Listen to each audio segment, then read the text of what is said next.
সুপ্রভাত আমার প্রিয় বন্ধুরা, তোমরা সকলে কেমন আছো? আশা করছি তোমরা যে যেখানেই আছো প্রত্যেকেই খুব ভালো আছো এবং সুস্থ আছো। আমিও বেশ ভালোই আছি। এস ফ্যামিলিতে আরও একটি নতুন ঝলমলে ব্লগে তোমাদেরকে অনেক স্বাগত জানাই। ঘড়িতে সময় এখন সকাল 7টা। তোমাদের সঙ্গে নিয়েই আজকে ব্লগটি এখন থেকেই শুরু করছি। এই যে চলে এসেছি থালা বাসনগুলো গোছাতে। এখানে একদম জড়ো হয়ে রয়েছে, সকালে ধুয়ে এনে এখানেই রেখেছি। আর একটা বিষয়, জায়গার জিনিস জায়গায় না থাকলে কিন্তু একদমই বেমানান লাগে। ওই কারণেই এই যে সুন্দরভাবে গুছিয়ে রাখলাম, জায়গাটাও কিন্তু একদম পরিষ্কার পরিচ্ছন্ন হয়ে গেল। আবার সকালে রান্না বান্না করতে হবে, ওই জন্য কিন্তু এই ছোটোখাটো কাজগুলো একটু গুছিয়ে করে ফেলি যাতে একটু সময় পাই হাতে। তো যাই হোক, এই যে দেখো সুন্দরভাবে সাজিয়ে গুছিয়ে পাট করে রেখেছি। এখন একটু কড়া করে চা বানাবো। সকালবেলা কিন্তু একটু কড়া করে চা না হলে হয়ই না। আমার একটা অভ্যাস হয়ে গেছে, আগে কিন্তু খেতাম না, কিন্তু এখন শাশুড়িমার সঙ্গে খেতে খেতে একটা অভ্যাস হয়ে গেছে। চা খাওয়া কমপ্লিট হয়ে গেছে, এদিকে রান্না বান্না করতে চলে এসেছি। তো হাঁড়িতে যে চাল বসিয়ে দিয়েছি, এখন কটা সিদ্ধ ভাত রান্না করব। মাকে সকালে জিজ্ঞাসাই করে নিয়েছি মা আজকে কি রান্না করব। মা বলল সিদ্ধ ভাত রান্না করো, সেই সঙ্গে কিন্তু রুটিও করতে হবে। আমাদের বাড়িতে 5 জন মানুষ, তার মধ্যে কিন্তু এক একজনের এক এক মত। তো খাওয়া দাওয়া একটু উল্টো পাল্টা হয় আর কি। তো বাড়িতে যদি 5 জন মানুষ থাকে তাদের কিন্তু একটু চিন্তা ভাবনাও অন্যরকম হয়। ওই যে বলে না, হাতের 5টা আঙুল কিন্তু সমান হয় না। তো খাওয়া দাওয়াও কিন্তু একটু উল্টো পাল্টা। তোমাদের দাদা ভাই সেই সঙ্গে আমার শ্বশুর মশাই কিন্তু রুটি খেতে পছন্দ করে, আমরা কিন্তু ভাত খেতে পছন্দ করি। ওই কারণেই এই যে হাঁড়িতে ভাত বসিয়ে দিয়েছি। আর এদিকে দেখো নিরামিষ করেছি আজকে, 5 মিশালি সবজি দিয়ে একটা নিরামিষ করেছি। আর বিশেষ করে জানো তো, এই মিষ্টি আলু দিয়ে নিরামিষ করলে বেশ ভালো লাগে আমার কাছে। তো নিরামিষটা কিন্তু এই যে কমপ্লিট হয়ে গেছে, আর রুটিও সেই সঙ্গে এই যে বানানো হয়ে গেছে। তো সকালবেলাটা নিরামিষ, সেই সঙ্গে রুটি এবং সিদ্ধ ভাত। আমার শ্বশুরমশাই সকাল সকাল কিন্তু বাজারটা এই যে করে নিয়ে এসেছে, কাতলা মাছ নিয়ে এসেছে, সেই সঙ্গে কিন্তু দেশি মুরগির মাংসও নিয়ে এসেছে। তো যাই হোক, এখন কিন্তু রান্নাঘরটা পরিষ্কার পরিচ্ছন্ন করার পালা। রান্নাবান্না কিন্তু কমপ্লিট হয়ে গেছে, আর সঙ্গে সঙ্গে কিন্তু কাজবাজ আমি একদম করে নেব। আমার মেয়ে কিন্তু এখনো ঘুম থেকে ওঠেনি, ও উঠলে কিন্তু ওর পেছনেই সময়টা দিতে হবে। ওই কারণেই ভাবলাম রান্নাঘরটা সুন্দরভাবে পরিষ্কার করে নিই। এমনিতেই কিন্তু বরাবর প্রত্যেক দিনই রান্নার পরে এইভাবে আমি সময় নষ্ট না করে রান্নাঘরটা একদম পরিষ্কার করে নিই। তো যাই হোক, এখন যে পরিমাণে গরম পড়ছে, ওই কারণে কিন্তু সকালের দিকটাই কাজকর্ম করে নেওয়া অনেকটাই ভালো। আর এই দিকে আমি একটু সাবান দিয়ে সুন্দরভাবে ঘষে জায়গাটা কিন্তু পরিষ্কার করে নিচ্ছি। প্রত্যেক দিন কিন্তু একটু সার্ফ বা সাবান যাই হোক না কেন, একটু কিন্তু এইভাবে মেজে ঘষে নিলে জায়গাটা কিন্তু তেলচিটে হয় না, সেই সঙ্গে কিন্তু একদম চকচকে থাকে জায়গাটা। ওই জন্য কিন্তু আমি প্রত্যেক দিন নিয়ম করে পরিষ্কার পরিচ্ছন্ন করে রাখি। তো এদিকে চায়ের কাপগুলো এখন ধুয়ে রাখছি। চা খাওয়ার পরে কিন্তু ধোয়া হয়নি, তো ভাবলাম এখন এই যে ধুয়ে রেখে দিই, উপর করে রেখে দিচ্ছি। আর এই কাপগুলো কিন্তু এই নিচেই এইভাবে রেখে দিই, কেননা ওপরে রাখলে কখন আবার থালা বাসন নামাতে যাব, তখন কিন্তু আবার পড়ে ভেঙে যেতে পারে। আর এই যে সবজি কেটেছি, তার খোসা রয়েছে, আর ভাত কিন্তু হয়ে গেছে, যে মার গেলেছি।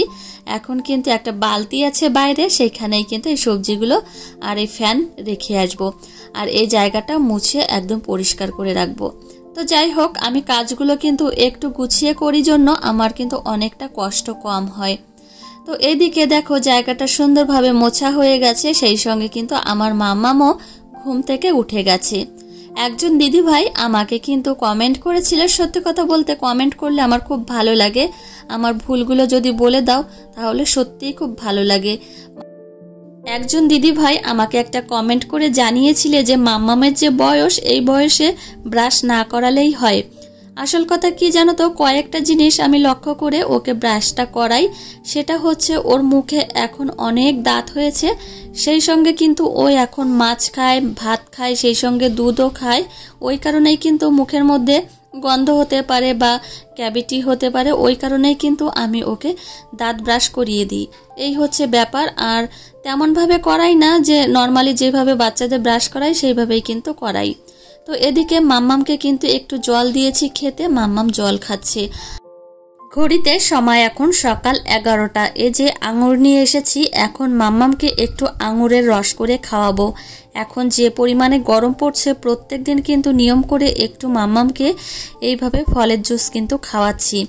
এদিকে আমার ননদের ছেলে এই যে মাম্মামকে নিয়ে দাঁড়িয়ে রয়েছে, ওর বাপি আসবে জন্য ওর বাইকে উঠবে, ওই কারণেই এই যে দেখো তিনজনে এখন যাচ্ছে। তো যাই হোক, ওর দাদা কিন্তু ওকে খুবই ভালোবাসে। তো এদিকে আমি স্নান করে চলে এসেছি রান্নাঘরে, এখন কিন্তু তরমুজটা কাটবো। তো আমার শ্বশুরমশাই কিনে এনেছিল। সত্যি কথা বলতে এই গরমে কিন্তু একটু তরমুজ এইসব ফল খেতে খুবই ভালো লাগে। আর তরমুজের মধ্যে কিন্তু অনেকটা পরিমাণে জল থাকে, বেশিরভাগ তো জলই থাকে, ফাইবার থাকে খুবই কম পরিমাণে। তো এখন আমি তরমুজটা কেটে নেব। তো একজন দিদিভাই আমাকে কমেন্ট করেছিলে যে তোমার কাপ্তানগুলো কত নিয়েছে। আমার কাপ্তানগুলো নিয়েছে 420 টাকা করে এক একটা। একদমই নর্মালি যে কাপ্তানগুলো, এগুলো কিন্তু সুতির। তরমুজটার ভেতরে কিন্তু খুবই লাল। তো একটা বিষয় কি, আমি কিন্তু তরমুজ একদম কেটে ছোট্ট ছোট্ট করে প্লেটে সাজিয়ে দিই, এতে কিন্তু খেতে সুবিধা হয়। আর ছোট্ট ছোট্ট যে কাঠিগুলো আছে না, ওই কাঠিগুলো দিই, তাতে করে ওই কাঠিতে করে তুলে তুলে তরমুজ খাওয়া যায়, এতে কিন্তু বেশ ভালো হয় খেতে। আর এইভাবে খোসা শুদ্ধ খেতে গেলে কিন্তু জামা প্যান্ট একদম ভিজে যায় সত্যি কথা বলতে। তো ওই জন্যই কিন্তু আমি এইভাবে ছোট ছোট টুকরো টুকরো করে দিই। তো এই যে দেখো, এখন প্লেটে সাজিয়ে নেব, দুটো প্লেট, একটা শাশুড়ি মাকে দেব, একটা শ্বশুরমশাইকে দেব। তোমাদের দাদাভাইও চলে এসেছে, তোমাদের দাদাভাইকেও দেব। তো তোমাদের দাদাভাইও খাবে, সেই সঙ্গে কিন্তু আমিও খাবো। তো চলো বন্ধুরা, তোমরা ভিডিওটি দেখতে থাকো, আশা করছি তোমাদের খুবই ভালো লাগবে। বেশ কিছুদিন আগে তোমাদেরকে বলেছিলাম যে তোমাদের দাদাভাই অনলাইনে একটা জিনিস অর্ডার করেছে, সেটা কিন্তু আমার পছন্দেরই জিনিস, আর জিনিসটা কিন্তু আমার লাগবে, সেই কারণেই কিন্তু দিয়েছিল। তো সেই জিনিসটা চলে এসেছে, বেশ 2-3 দিন হয়ে গেছে। তো আজকে শেয়ার করব, কালকে শেয়ার করব, এই করে কিন্তু হচ্ছিল না। এখন ঘড়িতে সময় বিকাল 5:30। মাম্মাম কিন্তু ঘুমিয়ে রয়েছে, ওই কারণে ভাবলাম যে এখন দেখিয়ে দিই ঝটপট করে। তো এই জিনিসটা হলো হ্যান্ড ব্লেন্ডার। তো কেক বানাতে গেলে এই জিনিসটা কিন্তু লাগবেই। আর একটা বিষয় কি, এখনও আমি কিন্তু কেক বানাইনি, ওই শিখে এসে যেটুকু করেছি সেইটুকুই কিন্তু। আর কেক বানাতে গেলে অনেক জিনিসের প্রয়োজন, আস্তে আস্তে কিন্তু সেই জিনিসগুলো কিনতে হবে, আর অনেকটা পরিমাণে টাকা লাগবে, ওই কারণেই একটা দুটো করে আমি জিনিসগুলো কিনে নিচ্ছি। তোমাদের দাদাভাইকে বলেছিলাম, তোমাদের দাদাভাই এই যে অর্ডার করেছে। তো যাই হোক, এই জিনিসটা কিন্তু বেশ ভালো। তো এই যে দেখো, তো এটা হলো কেন্ট কোম্পানির। তো বেশ ভালোই, তোমাদের দাদাভাই বলল। আসল বিষয়টি হচ্ছে, যে কাজ আমি শিখেছি সেটা যদি চর্চার মধ্যে না থাকে তাহলে কিন্তু আমি আস্তে আস্তে ভুলে যাব। ওই কারণেই কিন্তু আস্তে আস্তে এই জিনিসগুলো আমি কেনার চেষ্টা করছি, আর খুব শীঘ্রই কিন্তু কেক বানানো, মানে বাড়িতেই কেক বানাবো। তো এদিকে তোমাদের সঙ্গে গল্প করতে করতে অনেকটাই এগিয়ে গেছি। যাই হোক, আমি পয়লা বৈশাখে যে সমস্ত জিনিস কিনেছি আমার নিজের জন্য, সেইগুলোই কিন্তু তোমাদের সঙ্গে শেয়ার করছি। তো আমার মেয়ে কিন্তু আমার পাশেই ঘুমিয়ে রয়েছে, ওই কারণেই কিন্তু আমি মুখে কিছু বলিনি, ওই কারণে কিন্তু এই ভয়েস ওভার দিচ্ছি। তো এটা হলো একটা বেডশিট। তো বেডশিটটা আমার কিন্তু খুব পছন্দ হয়েছে, খুব পছন্দ বলা ভুল, মোটামুটি হয়েছে, একদম হালকা কালার। আর হালকা কালারের বিছানা চাদর কিন্তু আমার খুব ভালো লাগে। তো যাই হোক, এই যে দুটো পিলো কভার রয়েছে, আর এই যে দেখো, এটা হলো কোলবালিশের একটা কভার। বেডশিটটা তো দেখানো হয়ে গেছে, সেই সঙ্গে কিন্তু এই যে একটা কুর্তি নিয়ে এসেছি। তো কুর্তিটা কিন্তু আমার খুবই পছন্দ হয়েছে, বিশেষ করে এর কালারটা। আর সব থেকে বড় কথা, এটা হলো সুতির। তো এখন যে পরিমাণে গরম পড়ছে, সেহেতু এই সুতির জিনিসই কিন্তু পরা উচিত। আর একদমই কিন্তু এটা স্লিভলেস। তো একটা জিনিস কি জানো তো, এখন এই যে প্রচণ্ড গরম পড়ছে, সেই সঙ্গে কিন্তু ভিডিও করি, ওই কারণে শাড়ি পরে করি, তো প্রচণ্ড গরম লাগে। ওই কারণেই ভাবছি যে এখন এই কুর্তি, এই টাইপের পোশাকগুলো পরে আমি ভিডিও করব। তো যাই হোক, ওই কুর্তিটা চলে গেল, কেমন লাগলো অবশ্যই জানিও। লাস্টে কিন্তু একটু ভালো করে তোমাদেরকে দেখিয়ে দেবো। তো এই যে দেখো একটা কুর্তি, এটাও সুতির, আর এই যে সামনেটা বেশ ভালোই লেগেছে, সেই সঙ্গে কিন্তু একদমই সফট। আর একটা বিষয় হচ্ছে, বেশি ঘিজিমিজি ডিজাইন কিন্তু আমার পছন্দ হয় না, একদম নর্মালি, মানে নর্মাল থাকবে সেই সব জিনিসই কিন্তু আমার পছন্দ হয় বরাবরই। তো এই যে একটা শাড়ি নিয়ে এসেছি। তো আমি এই ধরনের শাড়ি কিন্তু অনেক পরেছি। তো একটা নিয়ে এসেছি, যে বাজারে এদিক ওদিক যেতে হয়, এই শাড়িগুলো পরলে কিন্তু বেশ ভালোই লাগে। তো এই শাড়িটা কিন্তু একদমই সুতির। আর এই শাড়িগুলোর নাম কি তেমন একটা জানি না, মলমল না কি না, মলমল না কিন্তু অন্য টাইপের শাড়ি। আর এই যে একটা লেগিংস নিয়ে এসেছি, এটা আর কি দেখাবো। তো যাই হোক, এই হচ্ছে আমার কেনাকাটা। তো তোমাদের কোন জিনিসটা ভালো লাগলো অবশ্যই কিন্তু তোমরা জানিও। এই কুর্তিটা কিন্তু অরেঞ্জ কালারের আর সুতির, আর সামনে কিন্তু 3টে এই ছোট ছোট বোতাম আছে। আর দেখে কিন্তু আমার খুবই পছন্দ হয়েছে। আর সবথেকে বেশি পছন্দ হয়েছে কেননা এটার হাতা নেই। এখন যেহেতু প্রচণ্ড গরম, ওই কারণেই কিন্তু দোকানে গিয়েই বলেছি যেগুলো হাতা নেই সেগুলোই দিতে। অরেঞ্জ কালারের কুর্তির থেকে কিন্তু আমার এই ব্লু কালারের কুর্তিটা সবথেকে বেশি পছন্দ হয়েছে।